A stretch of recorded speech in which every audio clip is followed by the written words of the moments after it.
আব্দুল্লাহ বিন আব্দুর রাজ্জাক দেশ ও জাতির ভবিষ্যৎ প্রজন্মের সন্তানের শিক্ষার জন্য ওয়াকফ হিসেবে আছি, যেখানে ডাকবেন বিনা খরচে ফি সাবিলিল্লাহ সেই মসজিদে উপস্থিত হব, জাতির সাথে ওয়াদাবদ্ধ।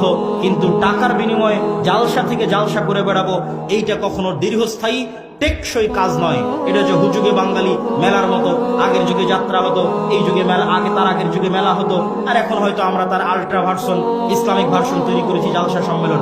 তার মানে জালসা সম্মেলনে যে দিনের কাজ হয় না তা বলি না। জালসা সম্মেলনে দুইটা দিক নির্দেশনা দেওয়া যায়, জালসা সম্মেলনে দুইটা ইমান জাগানো কথা বলা যায়, কিন্তু জালসা সম্মেলনে শিখানো যায় না। ও 12 বছর সিলেবাসে যা শিখাবে আমি একদিনে 1 ঘন্টায় তা শিখাতে পারবো না। এর জন্য আপনাকে মসজিদে আসতে হবে, আমার ট্রেনিং প্রাপ্ত শিক্ষকের কাছে সিলেবাসের মাধ্যমে আপনাকে নিয়মিত শিখতে হবে।